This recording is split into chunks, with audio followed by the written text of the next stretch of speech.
Good morning everyone. Welcome to all in Just Education. I am Shweta Singh.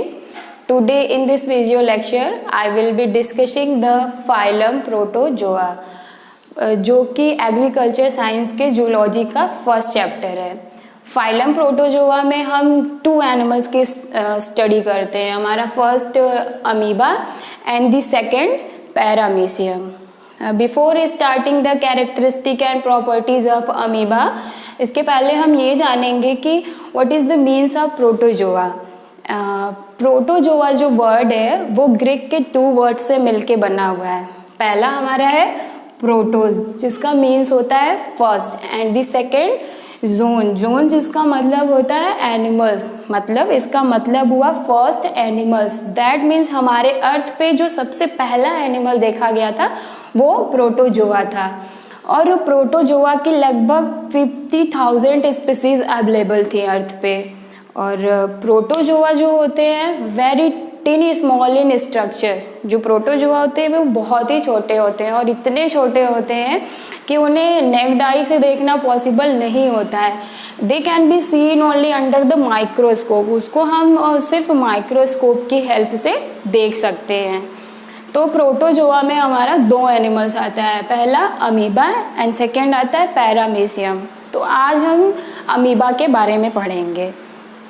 सबसे पहले amoeba की discover किसने की थी, अमीबा की खोज किसने की थी?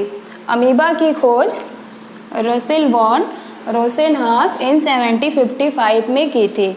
और इन्होंने इसका नाम अमीबा नहीं दिया था, उन्होंने इसका नाम दिया था लिटिल प्रोटियस। लिटिल नाम क्यों दिया था? क्योंकि मैंने आपको पहले ही बताया कि प्रोटोजोआ जो होते हैं वेरी स्मॉल इन साइज, इसलिए उन्होंने इसका नाम लिटिल दे दिया। एंड प्रोटियस, प्रोटियस नाम क्यों दिया? क्योंकि जो ब्रिटिश थे अमेरिका के लोग, वो ऐसा बिलीव करते थे कि उनके सी में एक गॉड होते हैं, एक भगवान होते हैं जो कि क्या करते हैं, अपने स्ट्रक्चर को हमेशा बदलते रहते हैं। तो ऐसे ही अमीबा क्या करता है, अपने स्ट्रक्चर को हमेशा बदलता रहता है, उसका कोई फिक्स्ड स्ट्रक्चर नहीं होता है। आप उसका जब डायग्राम भी बनाओगे तो आप जो उसका आउटर बनाओगे वो आप किसी भी शेप में दे दो, वो आपका सही ही माना जाएगा। इसलिए उस गॉड की तरह ये अमीबा क्या करता है, अपनी बॉडी को हमेशा चेंज करता रहता है, अपनी बॉडी स्ट्रक्चर को हमेशा बदलता रहता है।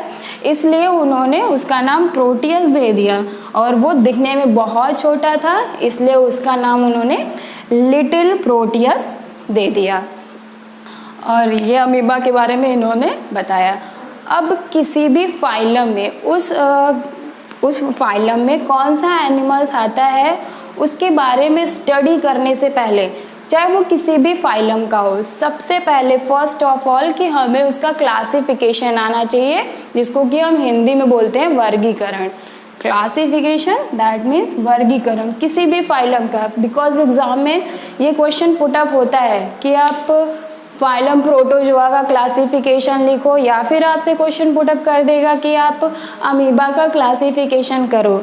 तो कभी भी अगर फाइलम प्रोटोजोआ का क्लासिफिकेशन पूछता है तो आप अमीबा का ही क्लासिफिकेशन उसमें ऐड करोगे, उसमें लिखोगे। ये ज़रूरी नहीं कि आपसे पर्टिकुलर, अगर पूछता है अमीबा का लिखने के लिए तब तो आप लिखोगे ही, और पर्टिकुलर आपसे फाइलम प्रोटोजोआ का पूछता है तब पर भी आप यही क्लासिफिकेशन लिखोगे अमीबा वाले में। क्लासिफिकेशन लिखने में सबसे फर्स्ट हमको वहाँ पे हेडिंग मेंशन करना होगा क्लासिफिकेशन, और उसमें सबसे फर्स्ट पॉइंट मेंशन करनी होती है फाइलम। फाइलम, तो हम आज किस फाइलम के अबाउट स्टडी कर रहे हैं? Phylum protozoa. तो इसकी फाइलम क्या हो जाएगी? प्रोटोजोआ।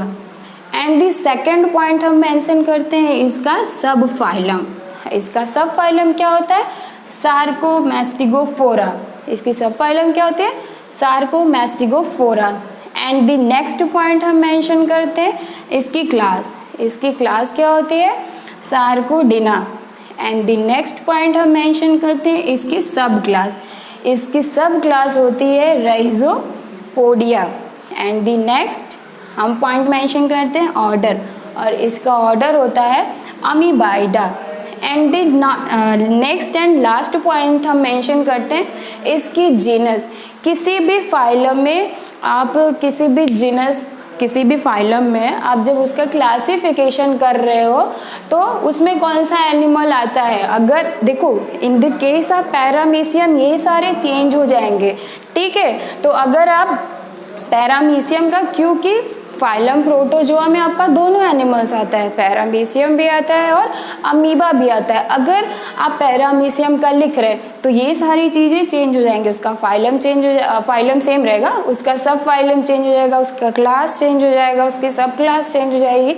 बट जीनस में अगर आप पैरामीशियम का लिख रहे हो तो जीनस उसकी पैरामीशियम हो जाएगी, अगर आप अमीबा का लिख रहे हो तो उसका जीनस क्या हो जाएगा, अमीबा। तो उसकी जीनस जो होती है हमेशा उस एनिमल्स के नाम की होती है। अगर आप पैरामीशियम का लिखे तो आप यहाँ पे जीनस क्या लिख देते, पैरामीशियम लिख देते, बिकॉज ये हम अमीबा का कर रहे हैं, इसलिए जो इसका जीनस होगा ये अमीबा हो जाएगा। तो ये हो गई इसकी क्लासिफिकेशन। आपसे दो तरीके का क्वेश्चन पुटअप कर सकता है। पहला क्वेश्चन पुटअप कर सकता है कि राइट द क्लासिफिकेशन, या आप फाइलम प्रोटोजोआ का वर्गीकरण लिखिए, या फिर सेकंड आपसे पूछ देगा कि अमीबा का वर्गीकरण कीजिए। तो अमीबा के बारे में कुछ भी पढ़ने से पहले सबसे फर्स्ट पॉइंट क्या है कि हमें उसका क्लासिफिकेशन आना चाहिए। तो ये हो गई इसकी classification. And the next point कि अमीबा के बॉडी पार्ट्स को, अमीबा है यूनिसेलुलर ऑर्गेनिज्म, बट इसकी बॉडी पार्ट्स को 3 कैटेगरी में डिवाइड किया गया है। इसकी जो सारी एक्टिविटी होती है डाइजेशन की, इजेशन की, ये सब मल्टी सेलुलर ऑर्गेनिज्म की तरह होती है, लेकिन फिर ये है कैसा, ये यूनिसेलुलर है। दैट मीन्स इसकी बॉडी सिंगल सेल से मिलके बनी हुई है। तो इसकी बॉडी को 3 पार्ट्स में डिवाइड किया गया है। First cell membrane, and second cytoplasm, and the last and next हमारा होता है न्यूक्लियस।